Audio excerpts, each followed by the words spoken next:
अंतिम निर्देश। वर्तमान समय के शासन में हम सभी रास्ते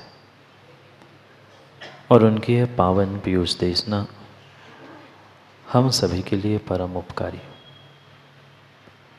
अनादिकाल से हमारी आत्मा में जो जन्म, जरा और मृत्यु रूपी रोग लगे, उन रोगों का उपशमन करने वाली कोई परम औषधि है तो वह एकमात्र यह जिनवाणी।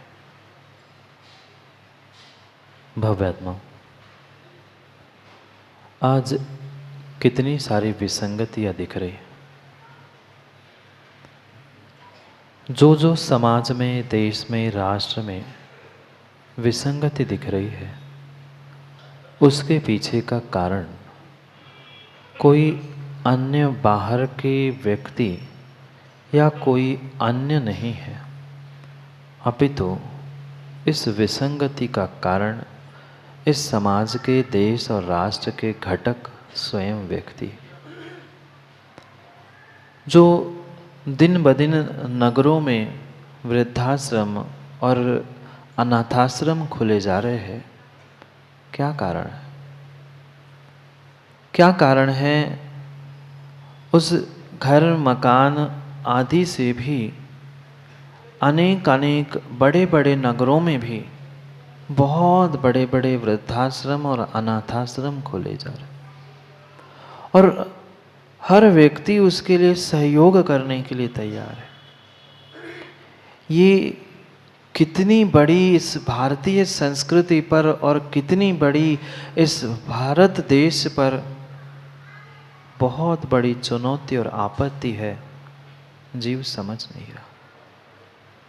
आज भले ही व्यक्ति खुश हो रहा है, चलो वृद्धों के लिए कुछ तो स्थान मिला, जो अनाथ यहाँ वहाँ भटक रहे हैं उनके लिए तो कोई शरण मिला, पर अगर लंबे भविष्य की बात सोचे तो ये बहुत बहुत बड़ी इस भारत देश की कमी दुनिया के सामने आने, और ये मात्र और मात्र वर्तमान में होने के पीछे का कारण एकमात्र है कि आगम के उस गृहस्थाश्रम को हम नहीं समझ पाए। 4 आश्रमों की व्यवस्था बताई गई। उस 4 आश्रमों में से एक गृहस्थाश्रम भी अगर हम समझ ले तो वर्तमान के वृद्धाश्रम और अनाथाश्रम की जरूरत नहीं पड़े। जो आगम में आचार्य भगवंत ने उस गृहस्थाश्रम की व्यवस्था के लिए बताया है कि एक गृहस्थ को, एक श्रावक को अपने जीवन को बेहतर और अच्छा बनाने के लिए क्या करना है। अगर जीव उस आगम के एक एक शब्द और एक एक अक्षरों को जीवन में उतारने का प्रयास करे तो कहीं भी बड़े स्थानों हो, छोटे स्थान हो, वहाँ वृद्धाश्रम और अनाथाश्रम नहीं मिल सकते। क्यों छोड़ना पड़ा माँ वृद्धाश्रम में माता पिता को? क्यों किसी बालक को अनाथाश्रम में छोड़ना पड़ा? क्योंकि व्यक्ति अपने भीतर की विषय वासना, कषाय, इनको तो सीमित करना नहीं चाहता, पर अपने परिवार को, अपने अर्थ व्यय आदि को कम करना चाहता है।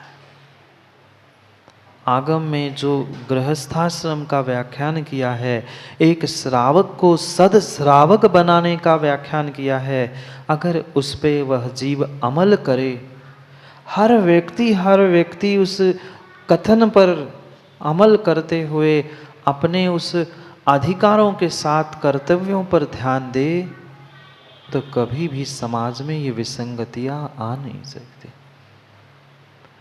माँ, बिल्कुल किसी दूसरे के घर में झांकने मत जाना, क्योंकि बहुत आसान है दूसरे के घर में जाकर झांक लेना। अपने अपने घर में और अपने अपने घर में झांक लेना। मेरे वर्तमान में भाव कैसे हो रहे हैं? जो पिछले काल में बुजुर्गों के आय के साधन थे, उससे कई अधिक आय के साधन प्रमोद भाई आज आपके पास है, नहीं है? है। जो हमारे बुजुर्ग कमाते थे उससे कम से कम 10 गुना आज की युवा पीढ़ी कमा रही है, पर फिर भी उनके पास वह समय नहीं है जिसके द्वारा वो स्वयं का, समाज का, देश का, घर के एक एक व्यक्ति का कल्याण कर सके। क्योंकि कभी उसने बैठकर कल्याण की बातों को सुनने का प्रयास ही नहीं किया, बिल्कुल प्रयास नहीं किया, और कल्याण की बात समझने के लिए बैठना नहीं सीख रहा है, तो पता नहीं अगली पर्याय में कौन से नरक निगोद में जाकर बैठ जाने वाला है। बहुत गहरी बातों को हमें आज समझने की आवश्यकता है, जो एक श्रावक के लिए, गृहस्थ के लिए मात्र जैन दर्शन में ही नहीं, अपितु अनेक अनेक दर्शनों में उन 4 आश्रमों की व्यवस्था करें। उसमें से अगर सबने गृहस्थ आश्रम को भी समझा तो भी बाकी के आश्रम फिर भी प्राप्त हो सकते। पर क्या करे व्यक्ति इसी बात पर खुश होता है कि मैं तो एक सत श्रावक के घर में मैंने जन्म लिया है, मैं जन्म से ही गृहस्थ बना हूं। नहीं, जब तक उन कर्तव्यों का, उन आवश्यकों का जीव को बोध नहीं है, तब तक वह श्रावक या गृहस्थ, सद श्रावक सद गृहस्थ नहीं बन सकता। क्या मात्र 2 हाथ 2 पैर होने से कोई इंसान बनता है? मनुष्य गति में जन्म लेने से मात्र मनुष्य तो कहलाएगा, इंसान भी कहलाएगा, पर भीतर इंसानियत नहीं है, धर्म नहीं है। धर्मात्मा किस बात के? धर्मात्मा किस बात के? सदियां बीतती गई मनीष भाई, सदियां बीत गई, कई वर्ष बीत गए। उन कार्यों को करते करते करते करते पूजा की, दान दिया, षड आवश्यकों का पालन किया, पर आज तक एक रत्ती मात्र भी पाप को हम ठीक नहीं कर पाए। यहां तो आचार्य भगवान कह रहे हैं दान देने से जन्मों जन्मों के पाप धुलते हैं। हमने कितने कितने कितने दिन मां दान दिया, नहीं दिया? आहार दान नहीं किया, कितने पाप मिटे? दोनों में से एक बात हो सकती, आचार्य भगवान झूठ बोल रहे हैं या मैं झूठ जी रहा हूं। आचार्य भगवान दिगंबराचार्य थे, पूर्वाचार्य थे, वे झूठ नहीं बोल सकते। मतलब गड़बड़ कहीं हो रही है, तो मेरे भीतर गड़बड़ हो रही है। कमी बाहर की कोई परिस्थितियों में नहीं है। ये किंचित भी कहते मत रहना पंचम काल है, पंचम काल के जीव है, ये मात्र और मात्र दाऊ बहाने हैं। पंचम काल में भी सतपात्र है, पंचम काल में भी वह दिगंबर मुनिराज है, पर जिनकी श्रद्धा की आंख ही फूटी है वो क्या कर सकता?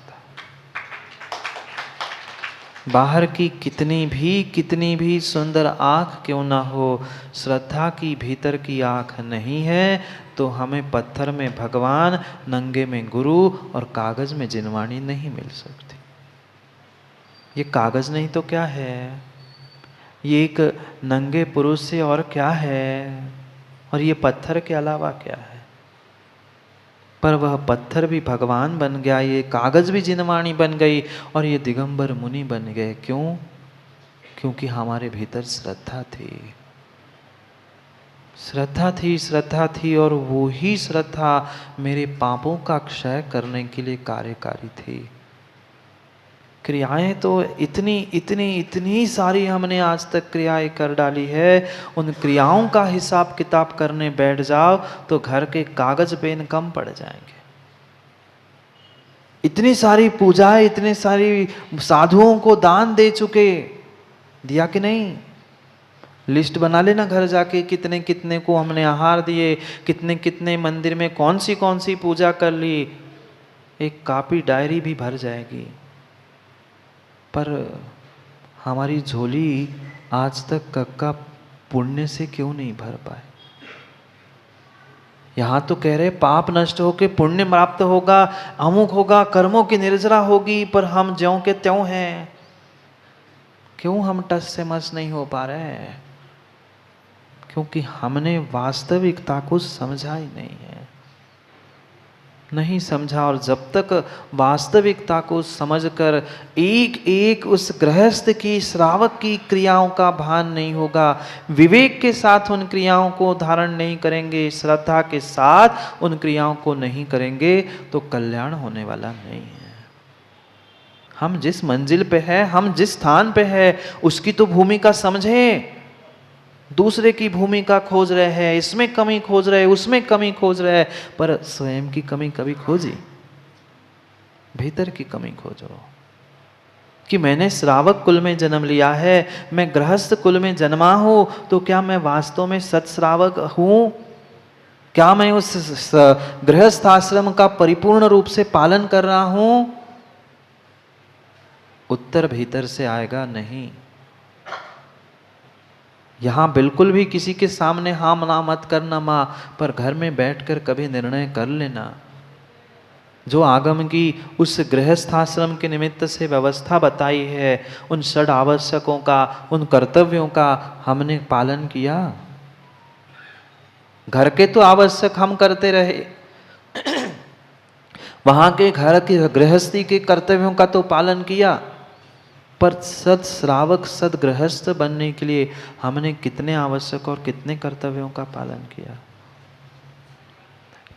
आवश्यक कर्तव्यों का पालन करने का मतलब ये नहीं है कि रोज उठकर हमने पूजा अभिषेक कर लिया, हमारा काम हो गया। मात्र उतने से मनीष भाई काम होने वाला नहीं है। बहुत गहरे चिंतन को और बहुत गहरे निर्णय को करने की आवश्यकता है। आचार्य भगवंतों ने कोई काम कहा है तो पहले स्वयं के लिए कहा है, फिर दूसरे की व्यवस्था बनाई है। श्रावकों के लिए भी कहा कि तुम्हें दान पूजा आदि करनी है, तो पहले भाई अपने आप को व्यवस्थित करके दूसरे के लिए कही है। दूसरों की व्यवस्था किंचित भी बनाने की बात ही नहीं कही। क्योंकि जैन धर्म का, जैन दर्शन का मूल सिद्धांत है कण कण स्वतंत्र है, प्रत्येक द्रव्य स्वतंत्र है, पर फिर भी निमित्त नैमित्तिक संबंध है। पर पहले निमित्त नैमित्तिक संबंध से पहले स्वयं को ठीक करना होगा, क्योंकि निमित्त को तुम ठीक नहीं कर सकते, ठीक नैमित्तिक को करना है। अपने आप को ठीक करना है, अपने आप की व्यवस्था बनानी है, तभी हम दूसरों की व्यवस्था बनाएंगे। ये बात कर कर प्रमोद भाई खुश मत हो जाना कि महाराज जी मैं आपको दान देता हूं इसलिए आप जी रहे हो, ये भूल कर भी मत कह देना। मां, इस अहंकार में तो बिल्कुल डूब मत जाना। आप क्या करते महाराज जी, फ्री फोकट का तो खाते हो, हमारे जैसे सेठ नहीं होंगे तो आप क्या भोजन करोगे? ये अहंकार जीवन में मत लाना, बिल्कुल नहीं लाना, बिल्कुल नहीं लाना। आपने तो अच्छे के लिए चौका लगाया था, पड़घान किया था, अब उनके अंजलि में बाल आ गया, अंतराय आ गया, मतलब आप ही नहीं कराया ना अंतराय। जब दान प्रमोद भाई तुम दे रहे हो, तुम्हारे देने से हम भोजन कर रहे, आहार कर रहे हैं, तो तुम्हारे ही अंतराय करने से अंतराय हुआ। व्यक्ति अच्छी बातों का तो श्रेय लूटना चाहता है, पर कुछ गड़बड़ हो गई तो महाराज आप ही का पाप का उदय था, हम क्या करें? फिर जब पाप का उदय महाराज का था तो पुण्य का उदय महाराज का क्यों नहीं समझते? ये व्यवस्था व्यवस्थित होने के लिए समझा रहे हैं। ये तुम इस भ्रम में मत पड़ो, इस भ्रम में मत पड़ो कि मैं साधु की व्यवस्था कर रहा हूं, मैं मंदिर की व्यवस्था कर रहा हूं। अशोक पड़वा जी, आप किसी की व्यवस्था नहीं कर सकते, ताकत ही नहीं है आप में किसी की कोई व्यवस्था बना पाए। हर व्यक्ति अपने पुण्य की व्यवस्था करता है, और जो निस्वार्थ भावों से करता है, दान करता है, पूजा करता है, व्यवस्था बनाता है, स्वयं की अपने आप दूसरे की बन जाती है, दूसरों की व्यवस्था बन जाती है। अगर स्वयं की व्यवस्था व्यवस्थित की है तो अगर श्रावक श्रावक के आवश्यकों का पालन कर ले, साधु साधु के आवश्यकों का पालन कर ले, तो एक दूसरे के किसी भी प्रकार की क्रिया में इंटरफेयर करने की, नाक डालने की आवश्यकता ही नहीं पड़ेगी। पर व्यक्ति अपना छोड़ के दूसरों को झांकना चाहता है, अपना ढांकना और दूसरों का झांकना। आदत सी हो गई है। काम ऐसे नहीं बनेगा, काम ऐसे नहीं बनेगा। हर जीव कक्का अपने अपने पुण्य पाप पे जीता है। मानो नहीं मानो पर परम सत्य यही है। यहाँ आचार्य भगवान दो की व्यवस्था बना रहे। श्रावक की पहले स्वयं को व्यवस्थित होने के लिए कह रहे हैं, श्रावक तू भी व्यवस्थित हो जाएगा तो पूरा देश व्यवस्थित हो जाएगा। मात्र गृहस्थाश्रम व्यवस्थित चलने लग जाएगा तो ये वृद्धाश्रम अनाथाश्रम सब बंद हो जाएंगे। बाप ही माँ ही जिसको भारी लगने लग जाए वो क्या प्रतिमाधारी हो सकता है मनीष भाई। प्रतिमा धारण करके त्यागी व्रती बन के अब क्या करे, वृद्ध हो गए, उनका पालन नहीं हो रहा, छोड़ दो वृद्धाश्रम में, अस्पताल में, अनाथाश्रम में। ये गृहस्थाश्रम नहीं था। यहां तो पड़घान के लिए खड़े हैं, अत्रो अत्रो तिष्ठो तिष्ठो, और पड़ोस का कोई कुछ मांगने आए तो धुतकार के भगा दिया। प्रत्येक व्यक्ति को अपनी अपनी अपेक्षा से स्वयं की व्यवस्था को समझना हो। दूसरों की परीक्षा करना, दूसरों की व्यवस्था बनाना बहुत बहुत आसान है। अपनी व्यवस्था और अपनी परीक्षा कर लो। श्रावको, शिवकोटि स्वामी रत्नमाला ग्रंथ में अगले श्लोक में समझा रहे हैं कि अपनी व्यवस्था कर लो। अगर अपने आप को छठे काल से, नरक निगोद से बचाना है तो स्वयं की व्यवस्था स्वयं के हाथ में है।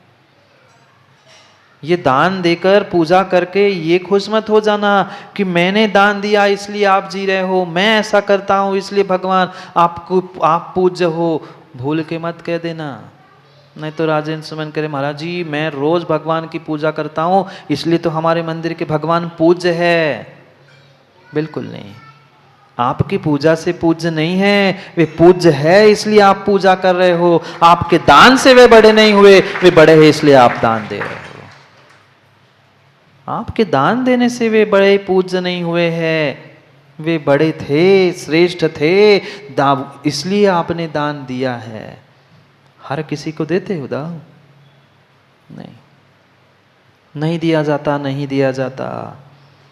दान के ही विषय को कह रहे हैं, कल भी कहा, आज भी उस दान को समझा रहे हैं। ये दान देना किसी हम संघ की, साधु की, मंदिर की, किसी की व्यवस्था नहीं बना रहे, स्वयं को व्यवस्थित कर रहे हैं।